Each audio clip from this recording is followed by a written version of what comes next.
5:1. A Bíblia vai ser clara, dizer que tem um paralítico 38 anos naquele lugar. 38 anos é muito tempo. Mas se você vê a idade de Jesus, ele só tem apenas 33 naquele momento. Então eu quero que você faça uma reflexão agora. Aquele homem está ali, num tanque de Betesda, onde a Bíblia cita que anjos desciam naquele tanque, movimentavam as águas e as pessoas eram curadas. Mas quando Jesus chega naquele dia, e naquele dia não era qualquer dia, eu quero que você se atente a isso. Aquele dia não era um dia comum.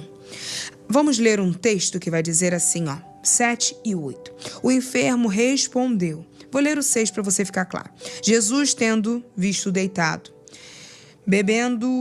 sabendo que ele estava naquele estado, há muito tempo lhe disse, queres ficar são? E o enfermo lhe respondeu, Senhor, não tenho homem algum que me leve quando a água se agita, me ponha no tanque, mas quando eu vou descer, outro desce antes de mim. Eu quero que você se atente. Jesus, o Todo-Poderoso, está ali, perguntando o que queres que eu te faça. Queres ficar são? E o homem, ao invés de falar, Senhor, eu quero a cura. Esse homem, muitas das vezes, sou eu e você. Parece comigo e parece contigo. Porque nós não, no momento de oração, não falamos, Senhor, eu quero a cura assim, assim, assim. Nós trazemos os nossos questionamentos, nós trazemos as nossas mazelas, as nossas feridas emocionais, nós trazemos o nosso passado, ao invés de falar, Senhor, eu quero ser curada, curada na alma, curada da minha debilidade, curada da minha altivez, ser liberta, Senhor, do meu passado, ser liberta. Não, a gente fica questionando ao Senhor, Senhor, já fiz 4 jejuns, Senhor, eu vou à igreja 3 vezes na semana, Senhor, isso ou aquilo. Questionamos a presença de Deus, ao invés de respondermos, sim, Senhor, eu quero ficar curado. Deus, eu quero que você reflita, o que o Senhor tem perguntado para você, que você, ao invés de responder, sim, Senhor, eu quero ser curado, você traz questionamentos para ele. Ao invés de falar, sim, Senhor, me cura agora, você fala, mas há tantos anos atrás, há 10 anos o Senhor podia ter me curado. Há 7 anos o Senhor poderia ter me restaurado. Não. A pergunta que eu quero te fazer nessa tarde é, você quer ser curado? Você quer ser restaurado mesmo? Então, seja curado. E o versículo 8 vai dizer, Jesus lhe disse, levanta, toma o teu leito e anda. E logo aquele homem ficou são, tomou o seu leito e andava. E aquele dia era sábado. Pastora Carla, sábado? Não era dia de milagre. Sim, não era dia de milagre. Não era dia comum para ter milagre. Porém, Jesus decidiu fazer o milagre através daquele homem naquele dia. Um dia extraordinário para um milagre extraordinário. O milagre que nós precisamos, muitas das vezes vai acontecer no dia que nós menos esperamos. E eu costumo dizer para as minhas mulheres que me seguem, para as pessoas que estão à minha volta, porque eu sou discipuladora de uma rede de mulheres, eu digo, se prepare para viver o milagre. Coloque a sua roupinha do milagre. Tenha o seu look do milagre, porque o milagre pode acontecer a qualquer dia, a qualquer momento, em qualquer instante. A Bíblia vai dizer que, quando Jesus pergunta aquele enfermo, ele não está perguntando qual foi o problema que fez ele ficar esperando.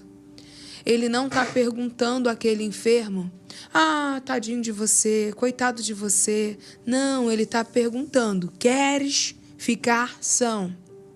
Queres ser curado? Queres ser restaurado? E a pergunta que eu te faço hoje é, você quer ser curado aonde? Você quer ser curado do quê? É do teu pai?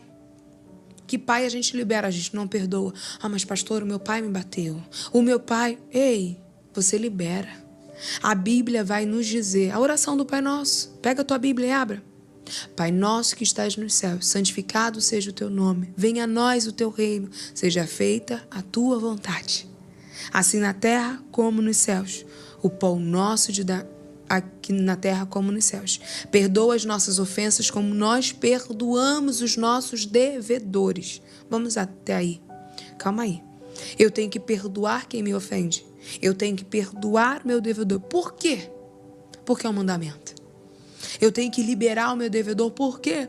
Porque o espaço que o teu devedor ocupa é o espaço da tua bênção. Faz um teste aí. Faça um teste que eu faço com os meus pacientes. Para analisar quantas vezes você pensa em quem te magoou no dia. Quantas vezes você lembra da ferida emocional que você tem. Quantas vezes você pensa na dor causada pelo outro. Eu quero te perguntar, queres ficação? Qual é o sentimento que você tem que liberar? Queres ficar curado? Qual é o sentimento que você tem que liberar? Qual é a pessoa que você tem que liberar? Eu quero que você entenda duas coisas. O tanque de Betesda. O tanque de Betesda era lugar de paralítico, coxo, cego, só pessoas com debilidades, só pessoas que precisavam de um milagre. E por que Jesus vai diretamente àquele homem? Porque era o dia daquele homem receber a vitória. Mas analisa, aquele homem não foi inteligente o suficiente. Talvez por causa da ferida emocional, porque estava entristecido, porque estava se sentindo fracassado. Aquele homem deixou a ferida dele, a dor dele da alma, falar mais alto.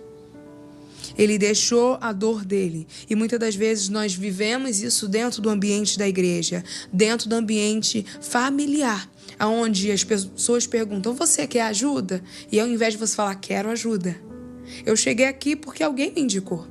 Alguém foi porta para mim. Alguém foi bênção para mim. E essa bênção que foi para mim é porque eu me permiti receber. Eu não questionei, eu não coloquei como se a pessoa me menosprezasse ou me diminuísse. Não.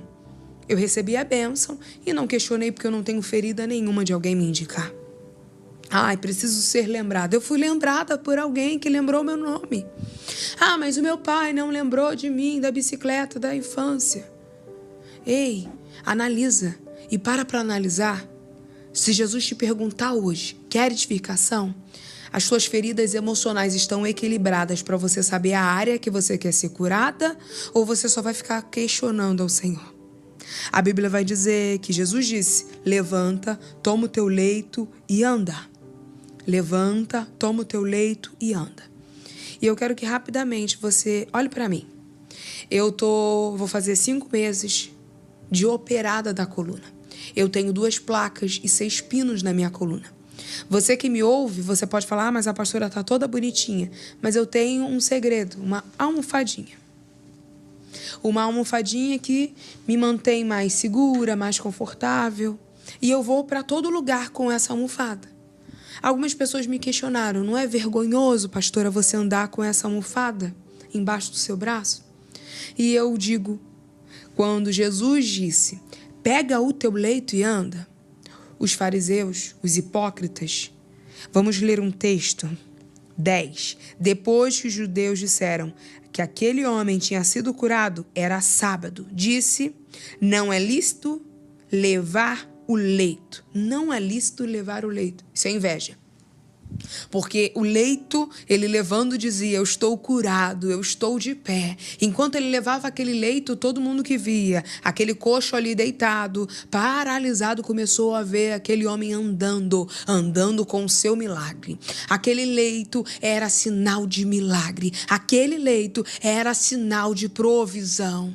Aquele leito era sinal de restituição da saúde. Quem não podia andar, anda. Aquele que estava debilitado, esquecido, fracassado, agora andava pela cidade, gritando, eu fui curado, eu fui restituído. E quando eu olho para minha almofadinha, eu olho e digo, esse aqui é o meu milagre. Não é vergonha, é milagre.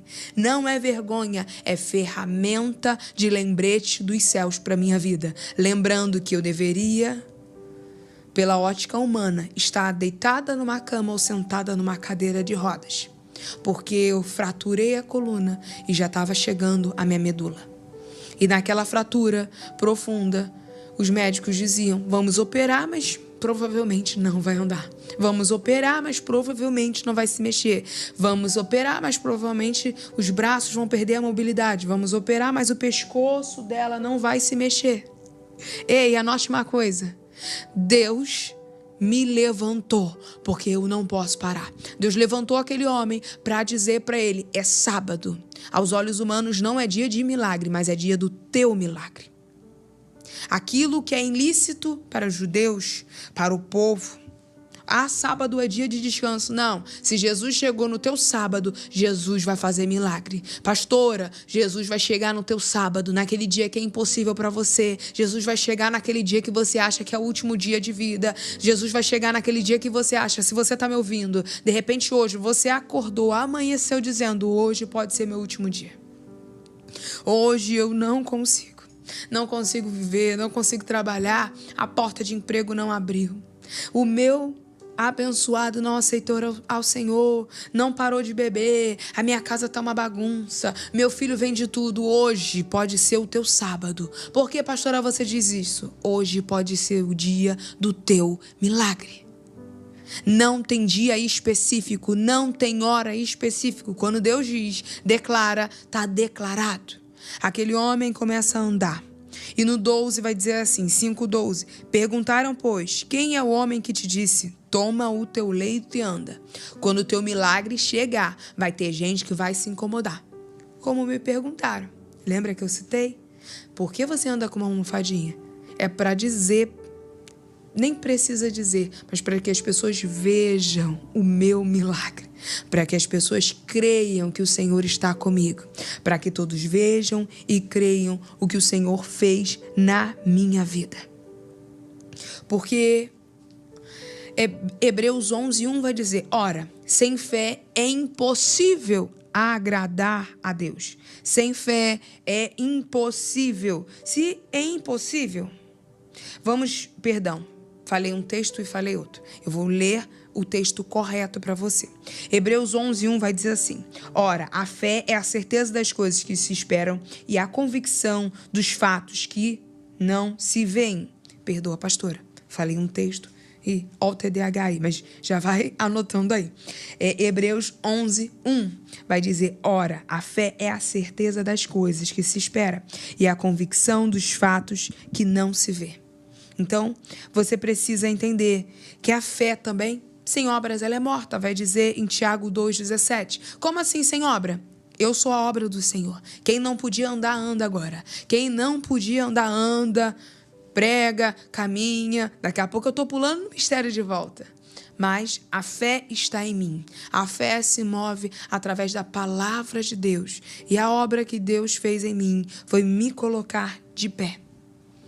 O maior movimento da fé, ela é provada no silêncio de Deus. 38 anos, aquele homem estava ali, no tanque de Betesda. 38 anos, aquele homem estava ali. E nada acontecia. Quando o anjo descia, as águas se movimentavam, ele não conseguia chegar lá. Mas, parecia, hoje eu e você vamos analisar, era o silêncio de Deus para ele. Ninguém mandava um profeta, hoje em dia sim, não mandava um profeta falar com ele, não tinha alguém que se revelava, não tinha alguém de xarabarabá, nada acontecia naqueles anos. Por quê? Deus estava em silêncio. Abraão esperou, José foi esquecido, Davi foi perseguido, todos os homens que tiveram o mover de Deus, teve o silêncio de Deus. Mesmo sem ver, eles continuaram crendo. A fé, ela é a tua postura espiritual. A fé é a tua visão e identidade em Cristo Jesus. Como, pastora? 1 Pedro 2,9. Você é nação santa. Mas calma aí.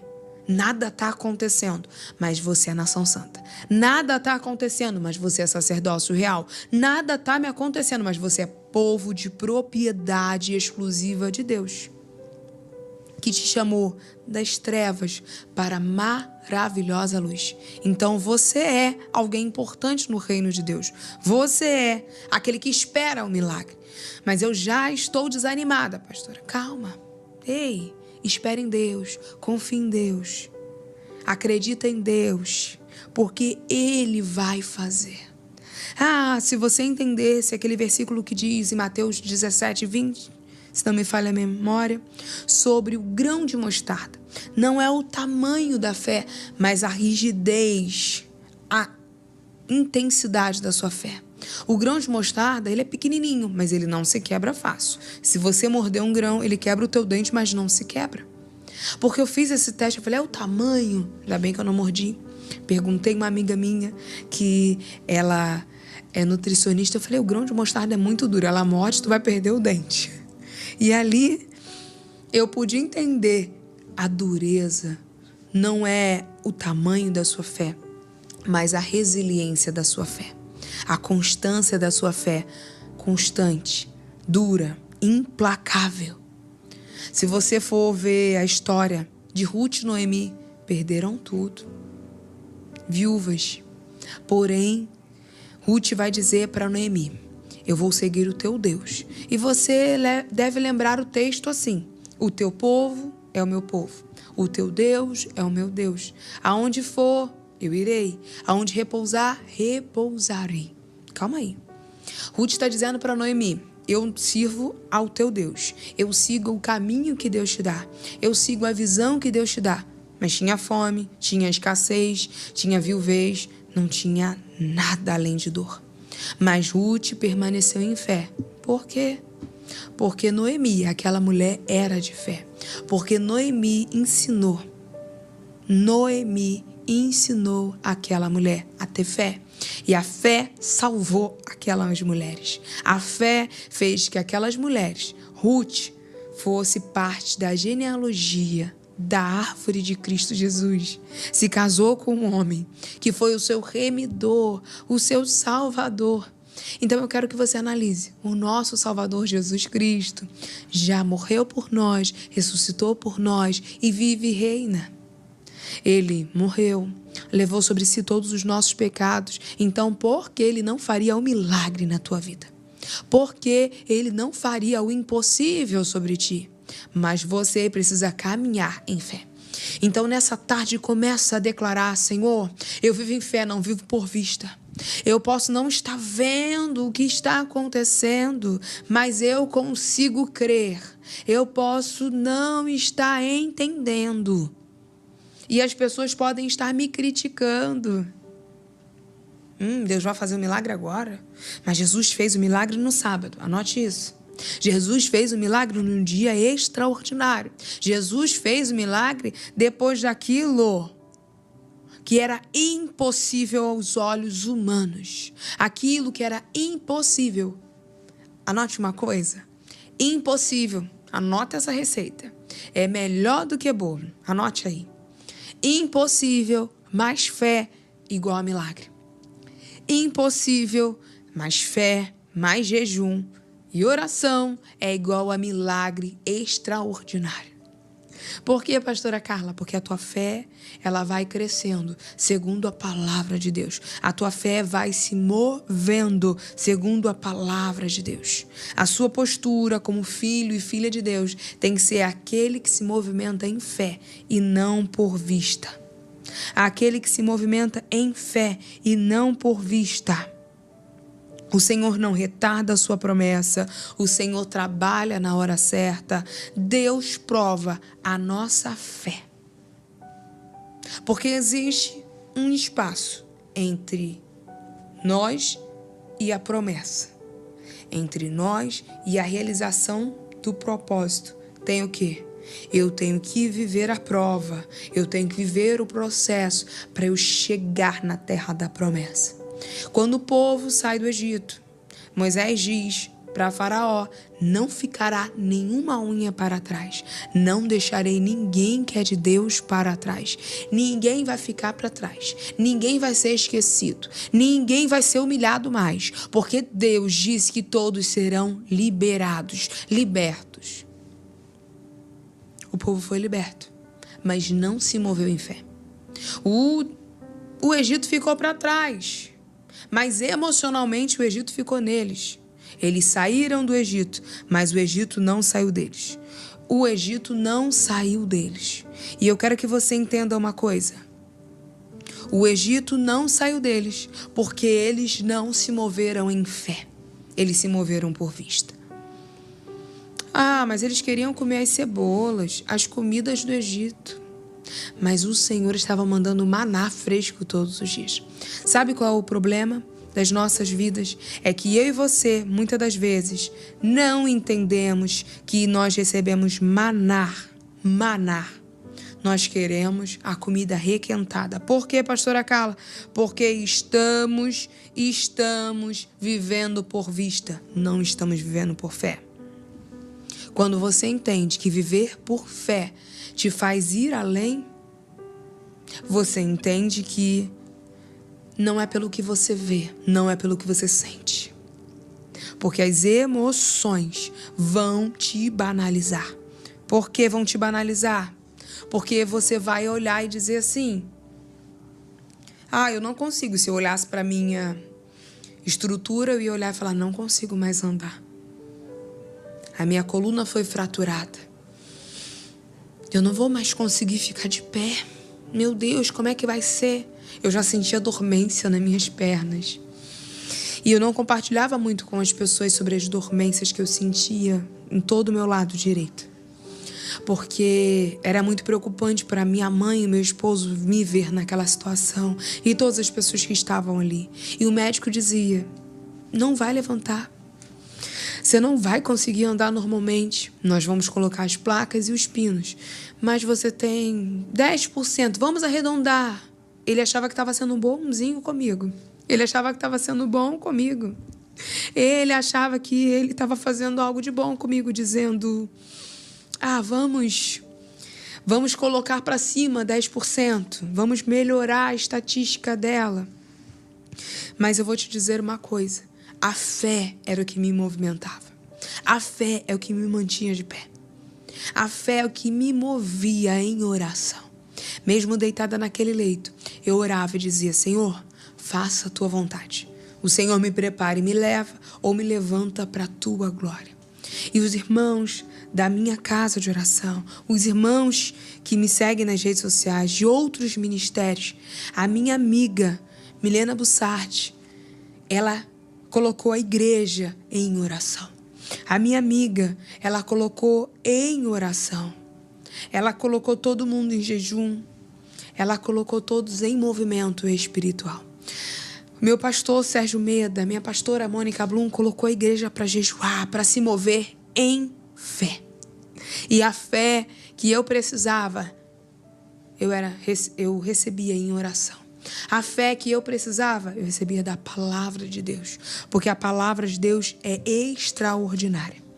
É extraordinária. A palavra de Deus é extraordinária. Quando você pega a palavra de Deus e entende que não é só um manual bobinho, mas ela é para ser vivida. Você tem que se alimentar da palavra. João 8,32 vai dizer: conhecereis a verdade e a verdade vos libertará. A verdade é a palavra. A palavra cura, a palavra salva, a palavra liberta. Se você quer conhecer Jesus, leia João 1. Ele é o Verbo. O Verbo se fez carne. O Verbo habitou em nós. Mas eu quero te dizer uma coisa. Que de maneira extraordinária você foi criada. Se você foi criada de maneira extraordinária, eu tenho uma palavra para a tua vida. Eu quero que você anote e que toda vez que você precisar se mover em fé, você pegue essa palavra e leia. Salmos 139, 14.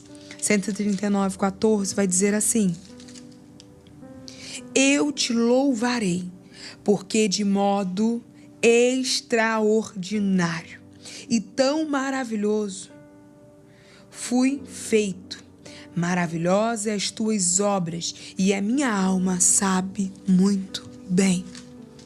Se você está à espera de um milagre, o maior milagre já é ser criado por Deus. O maior milagre é ter a vida, ter força para viver. E essa força é pela palavra. A fé, ela é movida pela palavra. A fé é o que nos move.